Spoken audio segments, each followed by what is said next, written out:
Hello दोस्तों, आप लोग का स्वागत है माय चैनल ऑनलाइन एग्जाम्स में।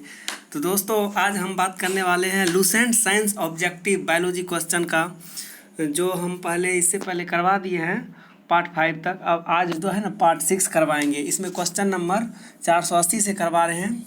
तो आप लोग अगर पार्ट 1 से पार्ट 5 तक नहीं देखें तो उसे जाकर देख ले, और उसके बाद इसे भी देख लें, क्योंकि सभी क्वेश्चन इम्पोर्टेंट है और सभी क्वेश्चन रेलवे एसएससी जीडी में बहुत बार पूछा जाता है। तो आप लोग इसे अच्छा से देखें और अच्छा से समझें। तो चलिए क्वेश्चन नंबर 480 से शुरू करते हैं। इसका आंसर आप लोग दीजिए, क्या हो जाएगा बताइए। 480 का आंसर क्या हो जाएगा। बच्चों में क्वाशियोकर रोग किस कारण से होते हैं। बच्चों में क्वाशियोकर रोग किस कारण से होते हैं, बताइए किस कारण से होते हैं। किस कारण से होते हैं। ऑप्शन नंबर कितना हो जाएगा आंसर इसका, बी। आहार में कार्बोहाइड्रेट और वसा की पर्याप्त मात्रा किंतु प्रोटीन की कमी। प्रोटीन की कमी कारण हो जाता है। किसके कारण हो जाता है। आहार में कार्बोहाइड्रेट और वसा की पर्याप्त मात्रा किंतु प्रोटीन की कमी कारण बच्चों में क्वाशियोर कर रोग हो जाता है। चलिए देखिए क्वेश्चन नंबर 481। अस्थि एवं दांत निर्माण हेतु निम्नलिखित में से किन की आवश्यकता होती है। बताइए अस्थि एवं दांत निर्माण में किसकी आवश्यकता होती है। तो बताइए इसका हो जाएगा 481 का ऑप्शन डी, कैल्शियम और फास्फोरस का। किसका हो जाएगा, कैल्शियम और फास्फोरस का। किसका हो जाएगा, कैल्शियम और फास्फोरस का। चलिए क्वेश्चन नंबर 482 देखते हैं। हमारे शरीर में नमक की मात्रा कितनी होती है। हमारे शरीर में नमक की मात्रा कितनी होती है, बताइए आप लोग। इसका आंसर क्या हो जाएगा। Option number C, 0.4%। 0.4%। चलिए देखते हैं 483 का। आहार में लवण का मुख्य उपयोग है। मतलब आहार में लवण का मुख्य उपयोग है, मतलब खाना में जो लवण का कौन सा उपयोग है। तो बताइए इसका आंसर क्या हो जाएगा। इसका आंसर हो जाएगा बी, मतलब भोजन के पाचन के लिए अपेक्षित हाइड्रोक्लोरिक अम्ल लघु मात्रा में पैदा करना। भोजन के पाचन के लिए अपेक्षित हाइड्रोक्लोरिक अम्ल लघु मात्रा में पैदा करना। चलिए देखते हैं क्वेश्चन नंबर 484। आयोडीन की कमी के कारण कौन सा रोग होता है। बताइए इसका आंसर क्या हो जाएगा। आयोडीन की कमी के कारण कौन सा रोग होता है। गंडमाला, मतलब गलकंड कहते हैं इसे, गंडमाला। आयोडीन की कमी के कारण कौन सा रोग होता है, गंडमाला, जिसे गलकंड कहते हैं। चलिए देखिए 485।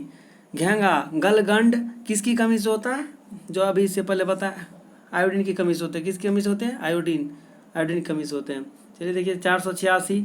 रक्त अल्पता स्थिति किसकी वजह से होती है। रक्त अल्पता स्थिति किसकी वजह से होता है, मतलब रक्त की अल्पता किसकी वजह से होती है। रक्त की कमी किसके कारण होती है। इसका ऑप्शन नंबर हो जाएगा बी, आरबीसी की कमी के कारण। आरबीसी की कमी के कारण। चलिए क्वेश्चन नंबर 487 देखिए। लोह की कमी के कारण कौन सा रोग होता है। लोह की कमी के कारण कौन सा रोग होता है, रक्त अल्पता। रक्त का कमी हो जाता है लोह की कमी के कारण। चलिए देखिए क्वेश्चन नंबर 488। लोहमता एक रोग है जो श्वास के साथ निम्नलिखित में से क्या अंदर लेने से होता है। लोहमता एक रोग है जो श्वास के साथ निम्नलिखित में से क्या अंदर लेने से होता है। इसका आंसर क्या हो जाएगा, बताइए आप लोग क्या हो जाएगा। ऑप्शन नंबर बी, लोह और धूल। लोह और धूल। क्वेश्चन नंबर 489 देखिए। गर्भवती महिलाओं को विशेषकर पहली तिमाही में उनके आहार में हरे पत्ते वाली सब्जियां पर्याप्त मात्रा में लेने की सलाह क्यों दी जाती है। बताइए इसका आंसर क्या हो जाएगा 489 का। ऑप्शन नंबर सी, हो जाएगा। ये फोलिक अम्ल के प्रचुर स्रोत है जो डीएनए संश्लेषण के लिए आवश्यक है। क्यों है आवश्यक, यह फोलिक अम्ल के प्रचुर स्रोत है जो डीएनए संश्लेषण के लिए आवश्यक है, इसीलिए। चलिए क्वेश्चन नंबर 490 देखते हैं।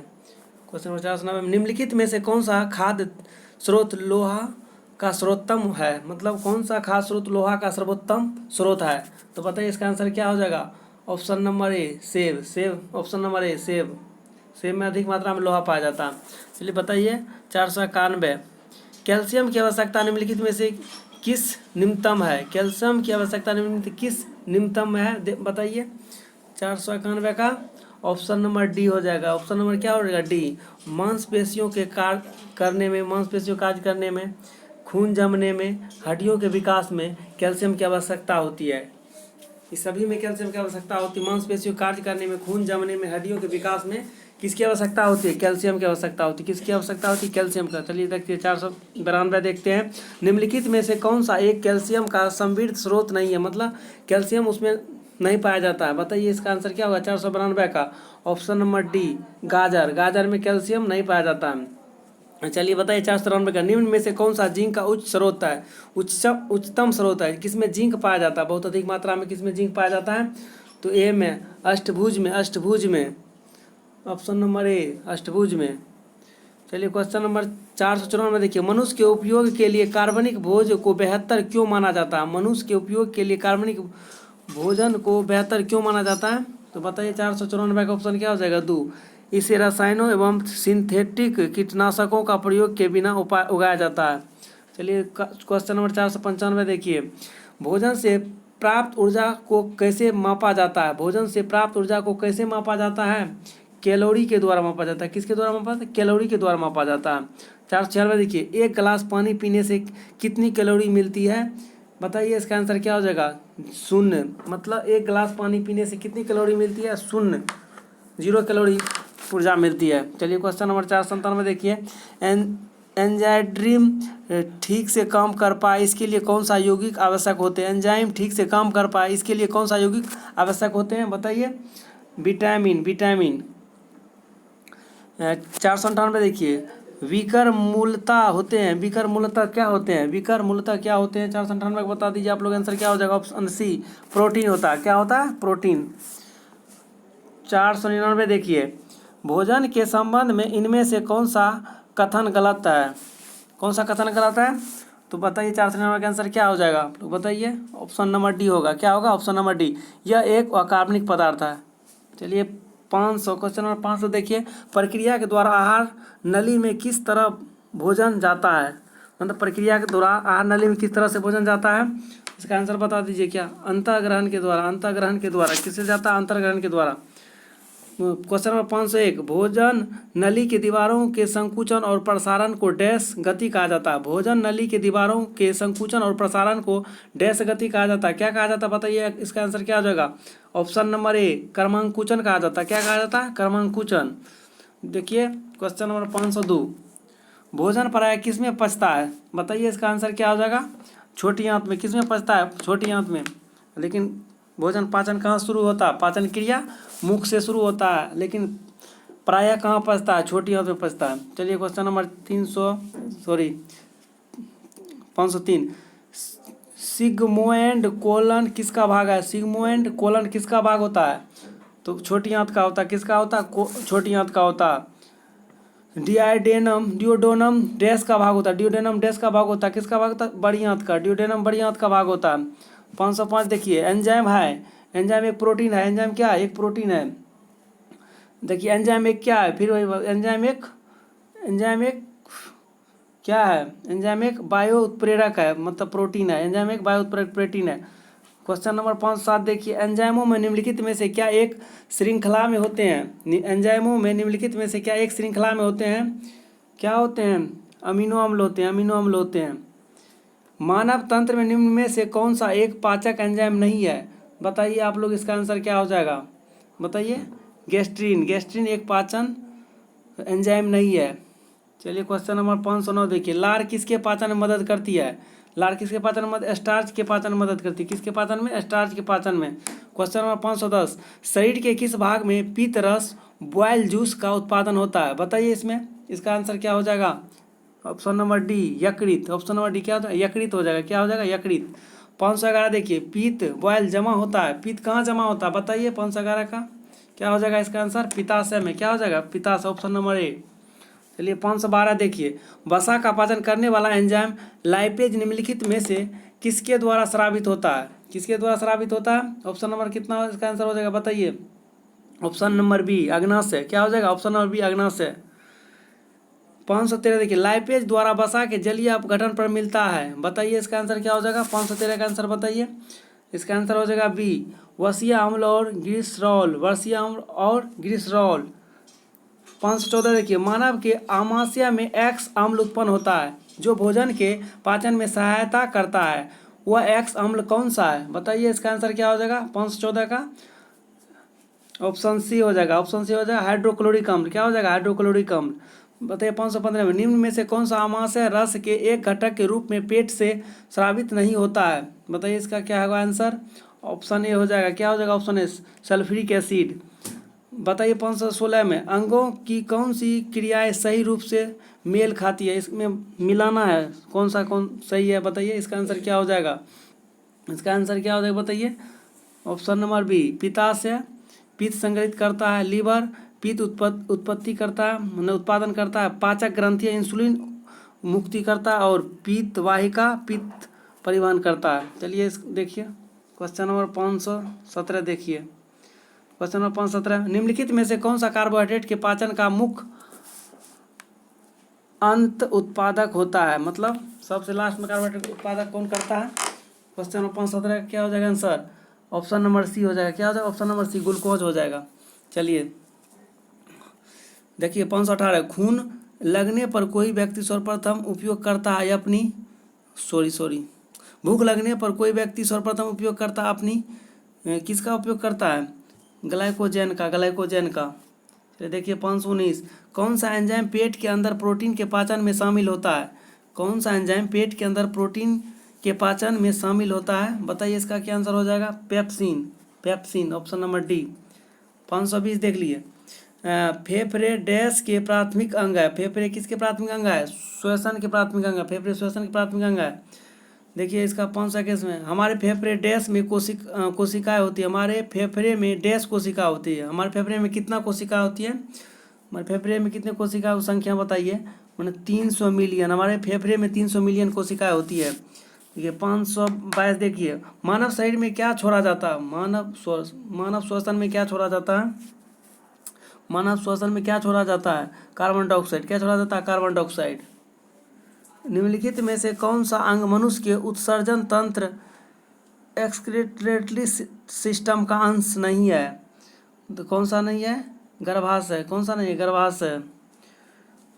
देखिए 524 स्तनधारियों में उत्सर्जन का एक महत्वपूर्ण कार्य निम्नलिखित में से कौन सा अवयव करता है? कौन सा अवयव करता है? गुर्दे मतलब विक्र किडनी। चलिए देखिए 525 पीसने वाली ग्रंथियां मानव शरीर के किस अंग में मौजूद होती है? मतलब पीसने वाली ग्रंथियां मानव शरीर किस अंग में मौजूद होते हैं? तो 525 का आंसर हो जाएगा ऑप्शन नंबर डी। क्या हो जाएगा? 525 का डी त्वचा। देखिए 526 में शरीर का कौन सा अंग खून के शुद्धिकरण से संबंधित है? कौन सा है? गुर्दा है। गुर्दे का कार्यात्मक यूनिट क्या है? मतलब किडनी का कार्यात्मक यूनिट क्या है? 527 का ऑप्शन नंबर सी नेफ्रॉन। क्या हो जाएगा? नेफ्रॉन। 528 में डैश मानव में अमोनिया को यूरिया में बदल देता है। मतलब डैश मानव में अमोनिया को यूरिया में बदल देता है। कौन सा अमोनिया को यूरिया में बदलता है? किडनी अमोनिया को यूरिया में बदल देता है। 529 देखिए यूरिया का निर्माण कहाँ होता है? यूरिया का निर्माण कहाँ होता है? ऑप्शन नंबर बी यकृत। कहाँ होता है? यकृत। 530 यूरिया का सर्वाधिक सांद्रण कहाँ पाया जाता है? यूरिया का सर्वाधिक सांद्रण कहाँ पाया जाता है? 530 का आंसर क्या हो जाएगा? ऑप्शन नंबर डी यकृत शिरा में। 531 देखिए निम्नलिखित में से कौन सा पदार्थ समान मूत्र में पाया जाता है? कौन सा पदार्थ समान मूत्र में पाया जाता है? Option number B creatinine. चलिए 532 देखिए मूत्र का पीला रंग किसकी मौजूदगी के कारण होता है? तो 532 का आंसर क्या हो जाएगा? Option number D urochrome. 533 देखिए मानव मूत्र का पीला रंग डैश की वजह से होता है? किसके कारण होता है? ऑप्शन नंबर डी यूरोक्रोम के कारण से पीला होता है। चलिए देखिए 534 का किस रंग द्रव्य की उपस्थिति के कारण मानव के मल का रंग पीला होता है? तो यूरोविलिन के कारण। कौन सा किसके कारण होता है? यूरोविलिन के कारण। इसमें पूछ रहा है मल का रंग, वो उससे पहले था मूत्र का रंग, यूरोविलिन के कारण। चलिए 535 का पसीना शरीर को ठंडा करता है क्यों? 535 का बताइए आंसर क्या हो जाएगा? ऑप्शन नंबर बी वाष्पीकरण के लिए गुप्त ऊष्मा की आवश्यकता होती है। देखिए क्वेश्चन नंबर 536 देखिए मानव शरीर की किन कोशिकाओं में सबसे कम पुनर्योजन शक्ति होती है? मानव शरीर की किन कोशिकाओं में सबसे कम पुनर्योजन की शक्ति होती है? तो बताइए 536 का आंसर क्या हो जाएगा? ऑप्शन नंबर ए मस्तिष्क कोशिका। बताइए 537 का मानव मस्तिष्क का वजन कितना होता है? बताइए ऑप्शन नंबर ए शरीर के कुल वजन का लगभग 2%। मानव मस्तिष्क का वजन कितना होता है? शरीर के कुल वजन का लगभग 2%। चलिए ऑप्शन देखिए क्वेश्चन 538, मानव मस्तिष्क का कौन सा हिस्सा बुद्धि, स्मृति और भावनाओं का केंद्र होता है? कौन सा होता है? सेरिब्रेम। कौन होता है? सेरिब्रेम। सेरिब्रेम। मानव मस्तिष्क का कौन सा हिस्सा बुद्धि, स्मृति, भावनाओं का केंद्र होता है? सेरिब्रेम। सेरिब्रेम। चलिए देखिए क्वेश्चन नंबर 539, मानव मस्तिष्क का कौन सा भाग भूख, प्यास तथा निद्रा का केंद्र होता है? भूख प्यास तथा निद्रा का केंद्र होता है। बताइए इसका आंसर क्या हो जाएगा? ए, हाइपोथैलेमस। क्या हो जाएगा? हाइपोथैलेमस। चलिए 540 देखिए, मनुष्य में ताप नियमन को डैश के द्वारा नियंत्रित की जा सकती है? मनुष्य में ताप नियमन को डैश के द्वारा नियंत्रित किया जा सकती है? तो बताइए 540 का क्या हो जाएगा? ऑप्शन नंबर बी, हाइपोथैलेमस के द्वारा ताप नियंत्रित किया, हाइपोथैलेमस के द्वारा। 541 में प्रेरक कौशल मस्तिष्क के कौन से भाग के साथ संबंधित है? प्रेरक कौशल मस्तिष्क के कौन से भाग के साथ संबंधित है? तो 541 का क्या हो जाएगा आंसर? ऑप्शन नंबर ए, ललाट भाग। ललाट भाग। क्या हो जाएगा? ललाट भाग। देखिए 542 में मानव मस्तिष्क की कौन सी पाली श्रवण से संबंधित है? पाली श्रवण से संबंधित है? तो बताइए 542 का क्या हो जाएगा? सी, शंखपाली। कौन सा हो जाएगा? शंखपाली। देखिए 5 मस्तिष्क का कौन सा भाग मोटर नियंत्रण में महत्वपूर्ण भूमिका अदा करता है या निभाता है? तो 543 का आंसर क्या हो जाएगा? ए, सेरिबेलम। कौन सा होगा? सेरिबेलम। मस्तिष्क का कौन सा भाग मोटर नियंत्रण में महत्वपूर्ण भूमिका निभाता है? सेरिबेलम। क्या हो जाएगा इसका? सेरिबेलम। और देखिए 544, मस्तिष्क में दृश्य सूचना के विकोडन और व्याख्या का संबंध किससे होता है? मस्तिष्क में दृश्य सूचना के विकोडन और व्याख्या का संबंध किससे होता है? तो 544 का आंसर क्या हो जाएगा इसका? ऑप्शन नंबर डी, मितीय पाली। मितीय पाली। 545 देखिए, प्रतिवर्ती क्रियाओं का नियंत्रण केंद्र कहाँ होता है? प्रतिवर्ती क्रियाओं का नियंत्रण केंद्र कहाँ होता है? बताइए इसका आंसर क्या हो जाएगा? ऑप्शन नंबर सी, केशरुक रज्जु में। केशरुक रज्जु में होगा। चलिए 546 का देखिए, संतुलन की अनुभूति किससे होती है? संतुलन की अनुभूति किससे होती है? ऑप्शन नंबर ए, अनुमस्तिष्कीय संतुलन। देखिए क्वेश्चन नंबर 447, मस्तिष्क जिम्मेदार है। मस्तिष्क जिम्मेदार है सोचने के लिए, हृदय गति नियंत्रण के लिए, शरीर के संतुलन के लिए, उपयुक्त सभी होगा। इसका आंसर क्या हो जाएगा? उपयुक्त सभी के लिए होगा। चलिए बताइए 548 का, श्वसन का नियंत्रण मस्तिष्क से किस भाग से किया जाता है? श्वसन का नियंत्रण मस्तिष्क से किस भाग से किया जाता है? मेंडुला ऑब्लांगोसा। मेंडुला ऑब्लांगोसा। मेंडुला ऑब्लांगोसा। ऑप्शन नंबर क्या हो जाएगा? सी। चलिए बताइए 549 का, आंतरिक गति निर्धारक मानव शरीर के निम्नलिखित अंगों में से कहाँ स्थित होता है? कहाँ होता है? ऑप्शन नंबर दिल में। चलिए क्वेश्चन 550, मानव हृदय में कक्षों की संख्या होती है? मानव हृदय में कक्षों की संख्या होती है? कितनी होती है? 4 होती है। चलिए देखिए 551, सामान्य व्यक्ति में दिल की धड़कन की औसत कितनी होती है? कितनी होती है? 72। देखिए क्वेश्चन नंबर 552, मानव शरीर की पल्स दर की जांच क्यों की जाती है? क्योंकि ऑप्शन नंबर ए हो जाएगा इसका आंसर, दिल की फंक्शनिंग जांचने के लिए। दिल की फंक्शनिंग, दिल की यानी कार्यात्मक जांचने के लिए पल्स दर की जांच की जाती है। चलिए देखिए 553, हृदय की धड़कन की गति निम्न में से किससे बढ़ती है? हृदय की धड़कन निम्न में से किससे बढ़ती है? इसका क्या हो जाएगा? ऑप्शन अनुकंपीय यांत्रिका। 554, निम्नलिखित कथनों में से कौन सा एक हृदय की ध्वनि के संदर्भ में सही है? तो बताइए इसका आंसर क्या हो जाएगा? इसका आंसर हो जाएगा ऑप्शन नंबर सी, हृदय की ध्वनियाँ हृदय के वाल्वों के खुलने और बंद होने के कारण होती है। खुलने और बंद होने के कारण होती है। चलिए देखिए 555, लब डब ध्वनि किसकी क्रिया के कारण उत्पन्न होती है? लब डब ध्वनि किसकी क्रिया के कारण उत्पन्न होती है? बताइए 555 का आंसर क्या हो जाएगा? हृदय। ऑप्शन नंबर सी। मानव कलाई में नाड़ी स्पंदन करती है? मानव कलाई में नाड़ी स्पंदन करती है, इसका आंसर क्या आ जाएगा? ऑप्शन नंबर डी, उसी दर पर जिस पर हृदय करता है। उसी दर पर जिस पर हृदय करता है। 557, निम्नलिखित में से वह वैज्ञानिक कौन है जिसने पहली बार रुधिर परिसंचरण की व्याख्या की थी? बताइए इसका नाम क्या होता है? William Harvey. Option number B, William Harvey.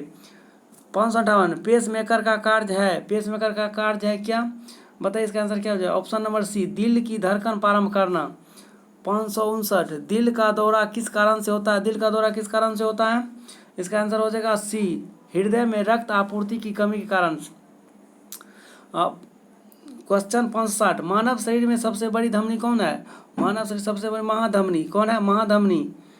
Question 561, धमनियाँ रक्त का वहन करती है जो कि भरी होती है, ऑक्सीजन से भरी होती है। किससे भरी होती है? ऑक्सीजन से। 562, निम्नलिखित में से कौन सा अशुद्ध रक्त संचार करता? अशुद्ध रक्त संचार करता कौन सा? प्लोमनरी धमनियाँ। प्लोमनरी धमनियाँ करती हैं अशुद्ध रक्त का संचार। 563, देखिए कौन सी रक्त वाहिका साफ रक्त फेफड़ों से हृदय में ले जाती है? ऑप्शन नंबर डी हो जाएगा फुसफुस शिरा। कौन हो जाएगा? फुसफुस शिरा। 564, मानव शरीर का रक्त बैंक डैश कहलाता है? कौन कहलाता है? पीला कहलाता है। ऑप्शन नंबर ए।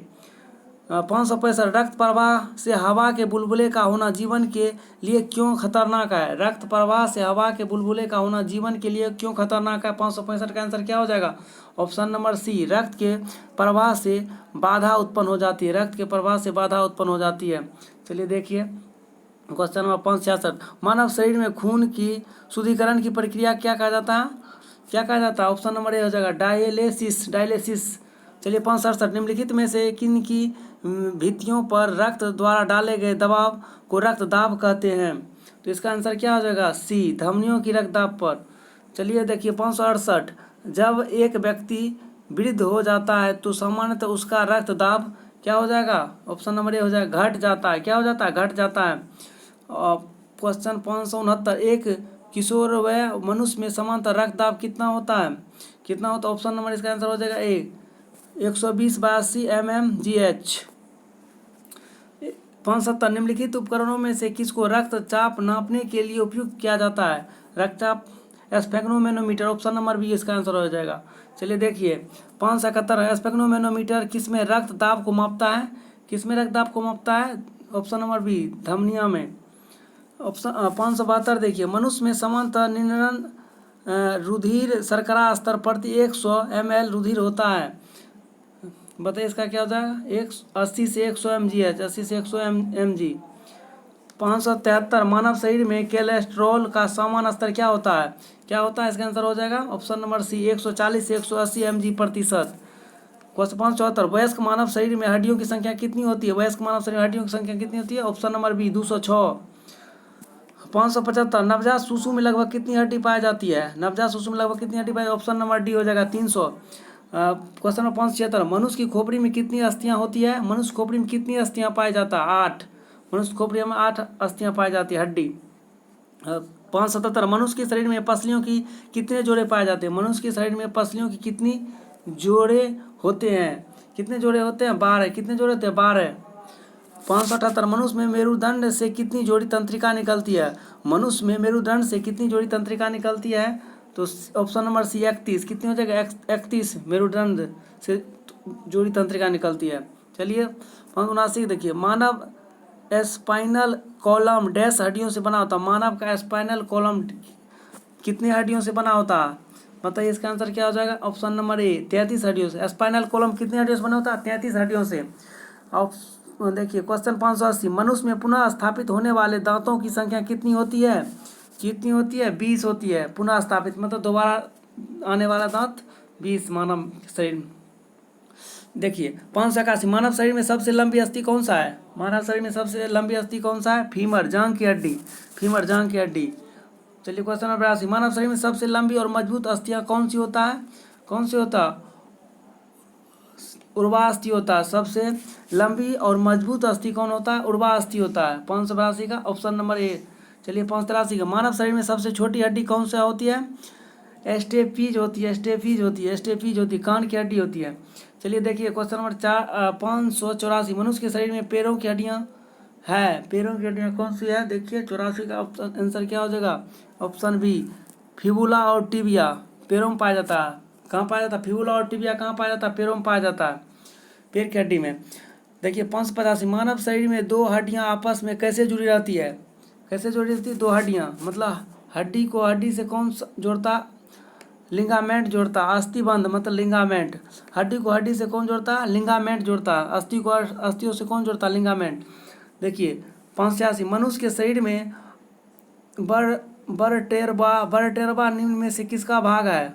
मनुष्य के शरीर में वर्टेब्रा निम्न से किसका भाग है? किसका भाग है? रीढ़ की हड्डी। किसका भाग है? रीढ़ की हड्डी की।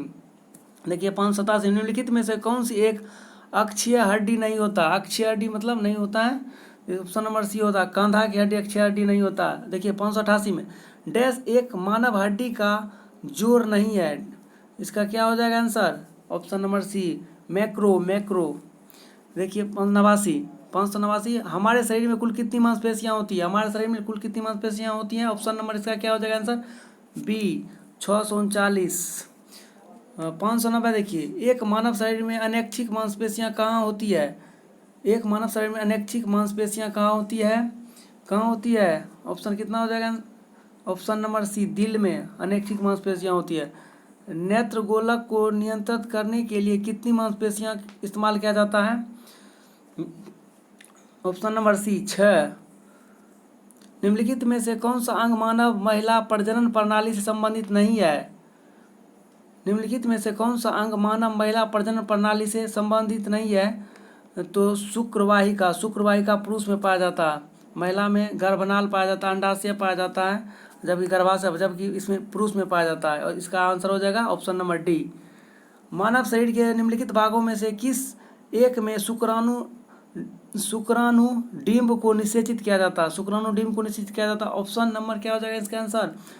बी डिंबवाहिनी नली में। डिंबवाहिनी नली में। डिंबवाहिनी नली में।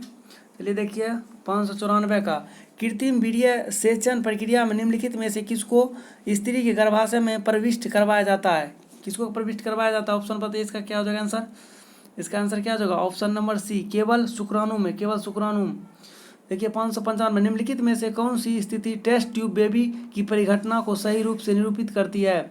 तो बताइए इसका आंसर क्या हो जाएगा 595 का? ऑप्शन नंबर सी जब निषेचन बाह्य होता है और विकास आंतरिक होता है। चलिए देखिए 596 का एमनियोसेंटोसिस एक तरीका है जो बताता है, बताइए इसका आंसर क्या हो जाएगा? ऑप्शन नंबर ए भ्रूण के लिंग को। एमनियोसिस्ट एक तरीका जो बताता है भ्रूण के लिंग को। 597 देखिए निम्नलिखित में से कौन सा अंग एक ग्रंथि नहीं है? निम्नलिखित कौन सा अंग एक ग्रंथि नहीं है? तो क्या हो जाएगा? Option B पित्ताशय। पित्ताशय एक ग्रंथि नहीं है। चलिए क्वेश्चन 518 देखिए मानव शरीर में सबसे बड़ी ग्रंथि कौन सी है? कौन सी है? तो ऑप्शन नंबर ए लीवर। मानव शरीर में सबसे बड़ी ग्रंथियां कौन है? लीवर। तो इसी के साथ अब लास्ट क्वेश्चन था।